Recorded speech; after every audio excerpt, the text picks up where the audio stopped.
am Valerie Hart. I am in my 53rd year of life. I once held the conviction that by this point in my life, I would have found my footing, not merely in terms of marriage or financial stability, but in the very essence of who I am. That time would smooth the roughness, still the cravings, and usher in a sense of tranquility.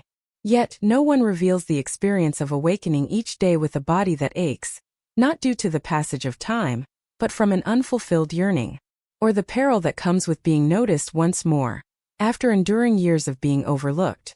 In the stillness of the dawn, silence reigns supreme. As with all experiences that transform your existence, Joanna, my daughter, had recently embarked on her second year at the university. She had always been the more driven of the two, radiant, steadfast, a girl who meticulously crafted lists and diligently adhered to them. I cherished her with an intensity that perhaps bordered on obsession, especially now that my husband and I resided in the haunting silence of our vacant home.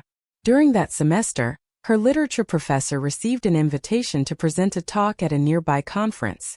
The university had made arrangements for him to stay in a hotel, yet Joanna, always the meticulous hostess, extended the invitation to use our guest room instead. She claimed it would be simpler, more intimate. Besides, he's not really that old, she chuckled. Just 38. Utterly relaxed. You will find him appealing. As I turned the handle and stepped through the threshold that Thursday afternoon, I found myself unprepared for any emotions that might arise. Yet, in that moment he appeared. Dr. Lucien Ward. Lofty. Silence. A silence so profound it beckoned you closer. His voice carried a gentle weight, as if he were accustomed to being heard by others. His eyes perhaps a shade of blue? Or perhaps a shade of gray. They moved subtly in the illumination. He smiled at me as if he were familiar with a part of me that had remained hidden from everyone for years. I appreciate your hospitality, he remarked, and it was straightforward, respectful. Yet, a certain feeling awakened within me. An unnamed sensation I was not prepared to confront. It was the inaugural evening, a moment suspended in time. The evening meal was uncomplicated. Delicious pasta accompanied by perfectly roasted vegetables. Joanna dominated the conversation, filling him in on the latest campus gossip. I sat back, savoring the wine as I nodded thoughtfully, observing. Occasionally, he would cast a fleeting glance in my direction. There is nothing out of place. Yet, when a person gazes at you unwaveringly, without a hint of distraction, it evokes a profound response. Particularly after enduring years of invisibility. Once the dishes had been cleared away, Joanna took her leave to complete a paper. Lucien and I tarried in the kitchen. I inquired about his lecture. He shared with me his fervent admiration for the works of Baldwin, Duras, and Woolf. Our conversation stretched on for more than an hour. It had been ages since I had engaged in such a conversation with a man. It doesn't pertain to literature. It transcends mere longing. In the corner of the living room, his gaze fell upon the piano, an unassuming presence yet rich with untold stories. Do you engage in play? Not so much these days. You truly should. Your hands possess the grace of a pianist. That night sleep eluded me. Scene, the following morning. When I stirred from my slumber, Lucien was already in the kitchen. He had brewed a pot of coffee. He appeared utterly relaxed in our home. Sleeves rolled up, tie absent, hair still glistening from a recent shower. Joanna arrived, radiating cheerfulness. Unaware. She cherished him deeply. I was able to perceive that. Yet in her I glimpsed a reflection of my former self. A version I dreaded had slipped away forever. Scene.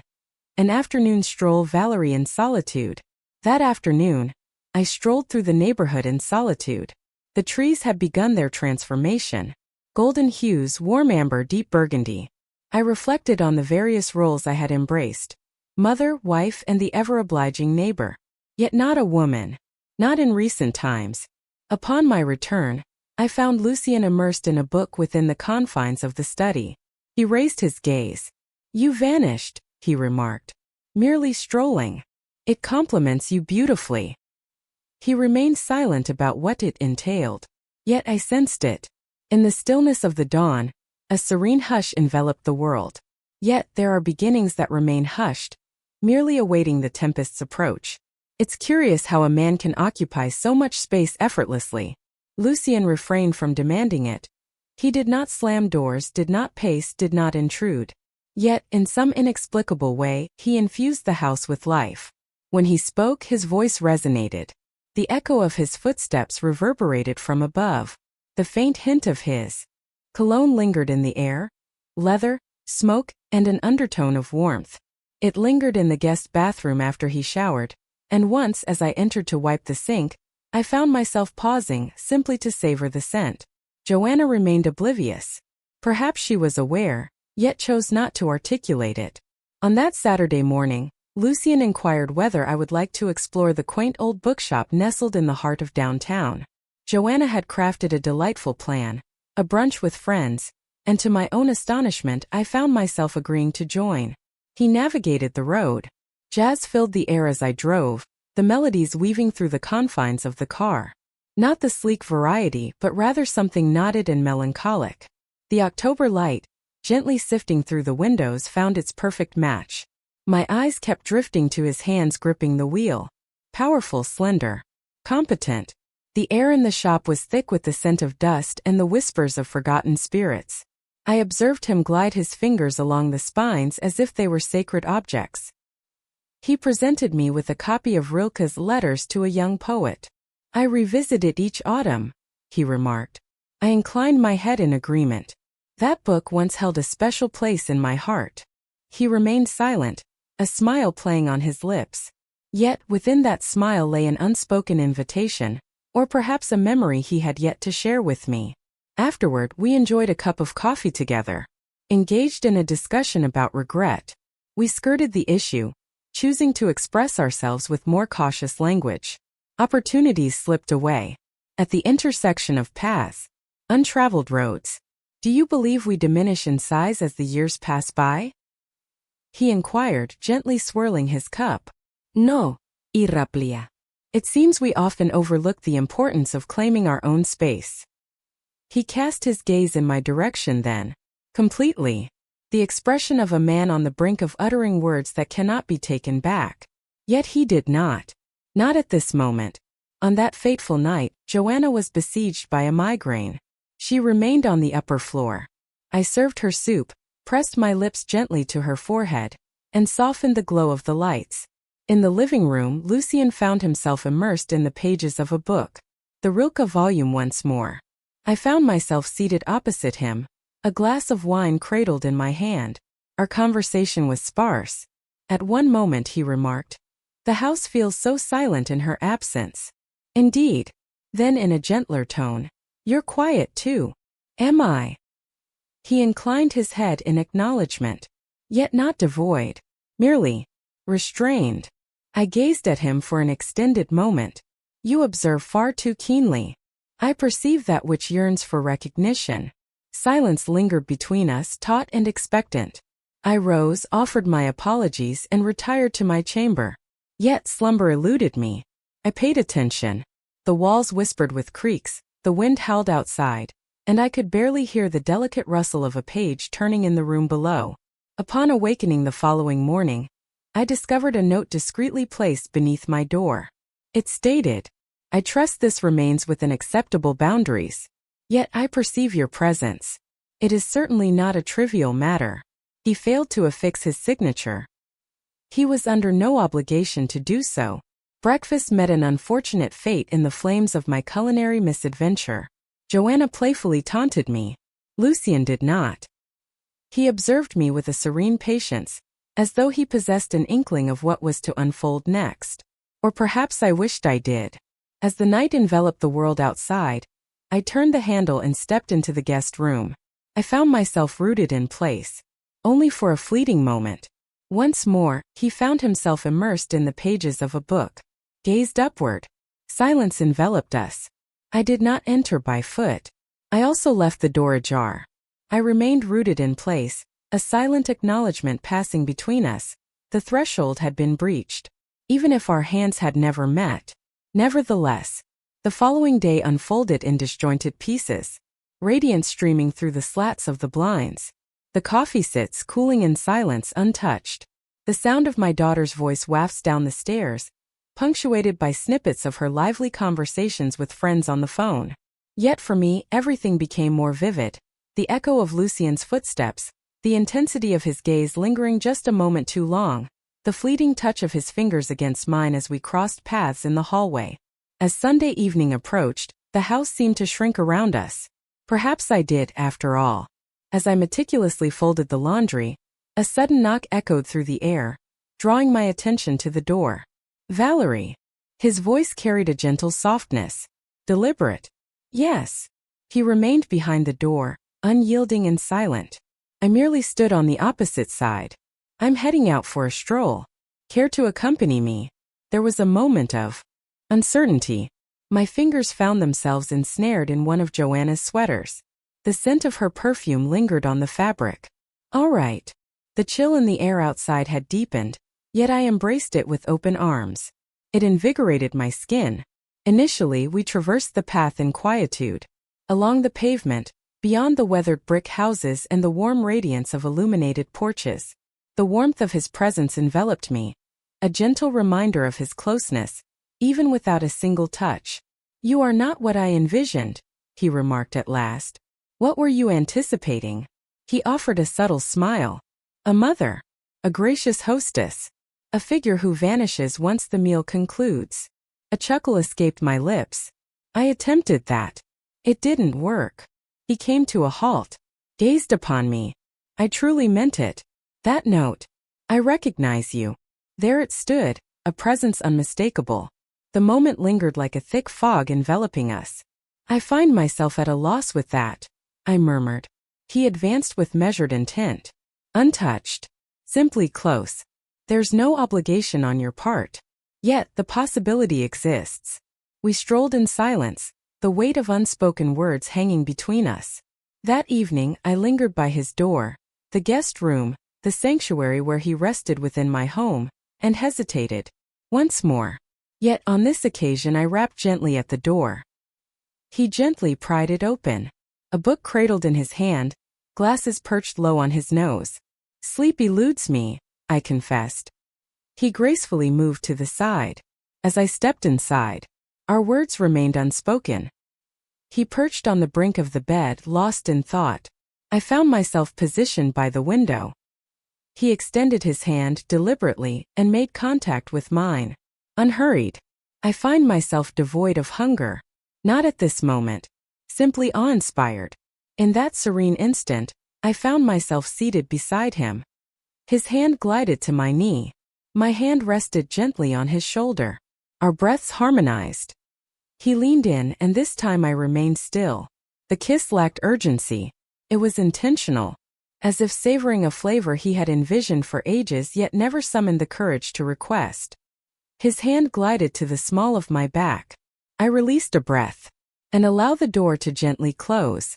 We remained fully clothed. Not entirely, merely sufficient to experience the emotions that demanded attention. The touch of skin, the breath caught in my throat as he murmured my name, as if it held a profound significance. Our pace was deliberate. Take your time. There is no rush. As if two souls understood that this moment could be both a beginning and an end, yet yearned for it to become a cherished memory they could inhabit for eternity. As the final moments faded away, I found myself rooted in place. His fingertip danced in gentle circles upon my shoulder. For the first time in years, I experienced a night of uninterrupted sleep. As the first light of dawn approached, I found myself awake. Quietly departed from the room. Strolled past Joanna's door. Guilt did not descend with the force of thunder. The silence enveloped the surroundings, as if it were a slow, steady drip, as if suspended in anticipation. Yet, a smile crept across my face as I settled back into the familiar embrace of my own bed, because I had felt a profound connection, and I had returned once more. I made an effort to fit in. The following morning, I stirred to the familiar voice of my husband reaching out from Chicago. He was returning home a day ahead of schedule. With trembling fingers I clutched the phone, the sheet from last night still ensnared around my legs. That's wonderful, I replied. My voice felt foreign, as if it belonged to someone else. Lucien remained in the confines of his room. Joanna crafted a stack of pancakes. I found myself letting things slip from my grasp. A fork, a glass, a falsehood with every smile I wore. Until that moment I had never crossed that line. I'm uncertain if I anticipated guilt to howl within me, to consume me from within. Yet it did not. It throbbed. It hovered just beneath the surface, akin to a creeping malaise. And nestled within that guilt was a different sensation, one that twisted and turned in the shadows. Contentment. I would awaken once more. That evening we gathered in the living room, as if nothing had shifted in our world. Joanna shared with Lucien the details of her impending exam. He absorbed every word with keen interest. Not a single glance was cast in my direction. Not a single look. It pierced like a sharp needle. More disheartening than I had envisioned. In that room he held the title of her professor. A visitor. A man defined by his boundaries. And I was the woman who ought to have been wiser. A delicate transition unfolded. It was evident in the manner Lucien steered clear of the kitchen whenever I occupied it. His voice shifted back to a tone that was formal and crisp. I believed he felt remorse for it. Yet I found myself mistaken. 2 nights later I stumbled upon another note, gently nestled within the pages of my book. Merely 3 words. Do not close yourself off. On that evening, as Joanna ventured out to join her friends, Lucien discovered me in the garden. I found myself tending to the lavender, gently coaxing life into its fragrant blooms with each drop of water. The hose quivered in my grasp. He ambled forward at a leisurely pace. Uttered not a word. What prompted you to put that down on paper? I inquired. I witnessed it. The way your gaze met mine. As if you longed to wipe it all away. I remained silent. Do you feel remorse? He inquired. My mind wandered to my husband. Concerning Joanna. Of all that would shatter should the truth emerge. No.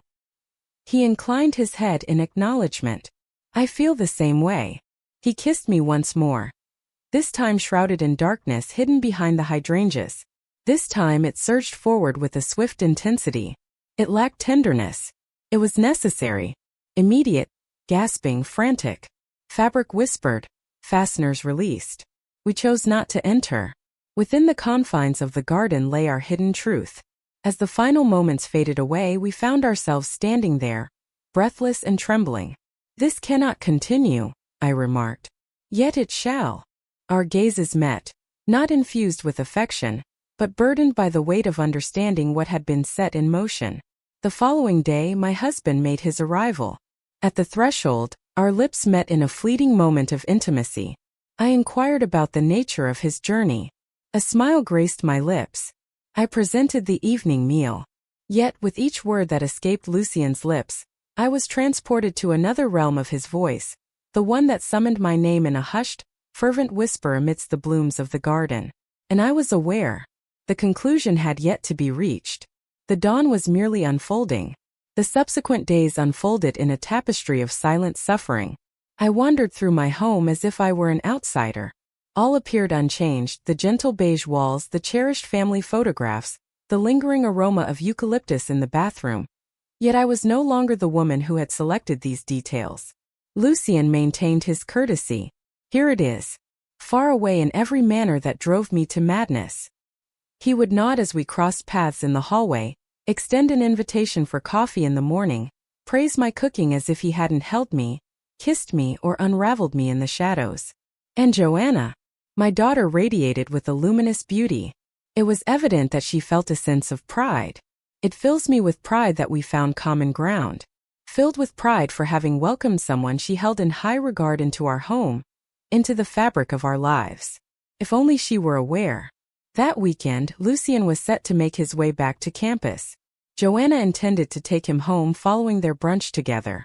She extended an invitation for me to join them, yet I chose to decline. Are you certain? She inquired, poised at the threshold. Indeed, I replied with a smile. You both should go. Lucien cast no glance behind him. Never. The stillness that followed their departure was excruciating. I ventured into the garden, stood in the very spot where our lips had met, where we had ventured beyond mere kisses. I caressed the hydrangeas. My hands trembled with uncertainty. I believed it had come to an end. Yet, in the stillness of that night, Just past the stroke of midnight, I discovered an envelope nestled within the mailbox. There is no return address provided. My name inscribed in his meticulous handwriting. Within lay a letter. Dear Valerie, I assured myself that I could simply turn and leave. What we did could be neatly folded and tucked away alongside the myriad of unspoken thoughts that linger in silence. You are not merely a chapter. You are a threshold I crossed, and now it remains ajar. I have never encountered an individual who embodies both profound slumber and vibrant consciousness simultaneously. You present yourself as if you relinquished your spark many moons past. Yet I beheld the smoke. I noticed how you paused, as if your own name carried the weight of the world. I ought not to have laid a finger on you. Yet I shall not utter an apology, for the simple reason that I had to understand your existence. That a woman such as yourself, stunning, astute, subtly shattered, continues to tread upon this earth. Should you wish to cross paths with me once more, you are aware of my whereabouts. If that's the case, I'll comprehend. Yet, you shall remain etched in my memory forever. L.W. I perched on the cool floor of the hallway, cradling the letter as if it were a fragile secret, poised to vanish at any moment. And after weeks of silence, tears finally fell. Not due to any sense of guilt, or filled with a sense of shame. Yet it was the fact that someone had truly seen me, every facet of my being, and had chosen not to turn away. That evening I found myself in bed, beside my husband, his gentle snores filling the silence, blissfully unaware of the world around us. The ceiling held my gaze, an expanse of stillness above me. I arrived at a decision. I would refrain from approaching him, yet I would not entomb it either. With meticulous care, I folded the letter and nestled it between the pages of Rilke's book. Perhaps certain tales are destined to linger, untouched by the passage of time. Perhaps they are destined to linger in the shadows of memory, spoken softly just between us, in the realm that lies between our past selves and who we had the audacity to become.